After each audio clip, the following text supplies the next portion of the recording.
This is Democracy Now!, democracynow.org. Among the millions who will be impacted by Medicaid cuts are people with disabilities and their families and communities. In addition, today being the 60th anniversary of Medicaid, last week was the 35th anniversary of the Americans with Disabilities Act, the ADA. This is President George H.W. Bush speaking July 26, 1990. This act is powerful in its simplicity. It will ensure that people with disabilities are given the basic guarantees for which they have worked so long and so hard. Independence, freedom of choice, control of their lives, the opportunity to blend fully and equally into the rich mosaic of the American mainstream. And legally, it will provide our disabled community with a powerful expansion of protections and then basic civil rights. I now lift my pen to sign this Americans with Disability Act and say, let the shameful wall of exclusion finally come tumbling down. God bless you all.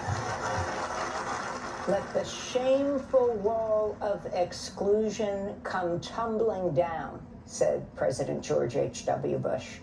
Following its passage, Justin Dart, known as one of the fathers of the ADA, called it, quote, the world's first declaration of equality for people with disabilities by any nation, unquote. Justin Dart founded the American Association of People with Disabilities, or AAPD. We're joined now in Washington by Maria Town, the current president and CEO of AAPD, longtime disability rights activist. Welcome to Democracy Now!, Maria. Thanks so much for joining us. Talk about the significance of this moment with the massive cuts to Medicaid now being played out. What is the Yale study? They said something like they expect 51,000 people a year to die as a result of the cuts to health insurance overall. Yes, you know, as this reconciliation fight was happening, disabled people, working class people kept saying that people will die as a result of these cuts, but for us, that wasn't based on a statistical model. That was based on lived experience of having to watch our friends and family members and loved ones die because we could not get the care that we needed to survive, much less thrive. Prior to Medicaid and really prior to the Americans with Disabilities Act, disabled people were often either forced to live in institutions or forced to stay home behind closed doors because there was no system for us to get our needs met in the community. And Medicaid, combined with the Americans with Disabilities Act, really created the foundation for which disabled people could achieve community integration. With these cuts, once they take effect, disabled people, older adults, disabled children will die. You know, I was born with a developmental disability. I received Medicaid as a child, and I know so many people like me, disabled adults, living and thriving now, who were able to get to adulthood because Medicaid existed. I am imagining in this moment so many kids who will not get a chance to make it to adulthood because of these cuts, and I'm imagining so many adults whose lives will be cut short and they will not be able to live into old age because of these cuts. Those numbers are very, very real to disabled people right now. As a kid with cerebral palsy, you grew up in Louisiana. Can you talk about what happened when Louisiana cut Medicaid, what that meant for your family? I lost my Medicaid, so I was on a Medicaid waiver like many kids with disabilities, and through that waiver I received things like physical therapy in my home. I received support from direct support workers within the care workforce, and my mom received respite, and this allowed her to go back to school to become a nurse and to raise my brothers and I. All three of us have disabilities really as a single mom, and when Louisiana decided to basically balance its budget on the backs of poor and disabled people, I had to go through what was called a redetermination. The state had to decide if I was still disabled, even though cerebral palsy is lifelong and never goes away.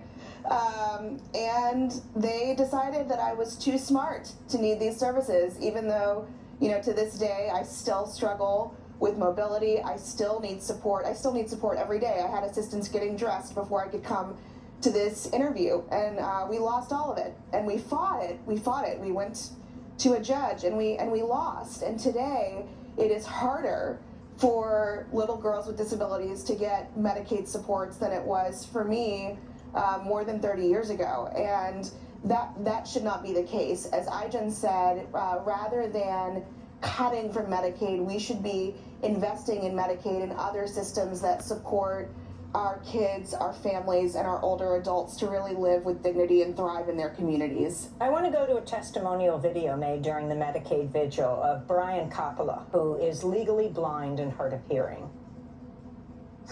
My name is Brian Coppola. I am legally blind and hard of hearing.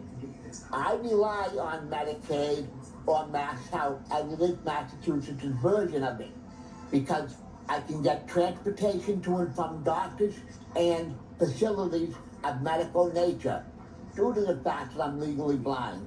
I also depend on Mass Health to cover essential disability-related expenses, such as hearing aids and any other medical things I may need due to my disabilities, including sometimes eye exams.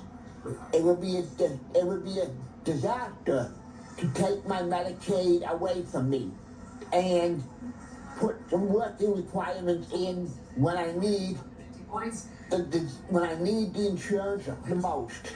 I cannot afford to be cut off the Medicaid. This is wrong, wrong, wrong. And this is another testimony recorded for the Medicaid vigil. Hi, my name is Corey Gilmore. I have a adults with physical developmental disabilities waiver. I currently live in Anchorage, Alaska. Without the support of the staff, I couldn't even get out of bed every day. And everybody who experiences a disability has something to contribute to society. And it's time that people realize we're more than just a problem for society to deal with. We want to contribute. We want to give back to our communities. We volunteer. We speak up when things are wrong, but we also bring solutions to problems. And these Medicaid cuts, you know, they say, oh, they won't affect people with disabilities, but you can't get to the kind of savings that people are talking about without affecting people with disabilities. It just doesn't work. So please, this is our livelihood. This is our life. And our disabilities are not things to be corrected. We came with them. Maria Town is president of the American Association of People with Disabilities. Your final comments about what needs to happen right now and why you don't see this is the end of the line, that just these cuts have to be accepted. Disabled people have always fought for our right to exist. We have had to defend and try to save Medicaid and the American healthcare system multiple times. I know that disabled people are going to keep fighting to cancel these cuts, to repeal this bill, and forcing our nation to respect our lives and provide us with a system where we can thrive. Maria Town, President and CEO of the American Association of People with Disabilities, on this month of the 35th anniversary of the Americans with Disabilities Act.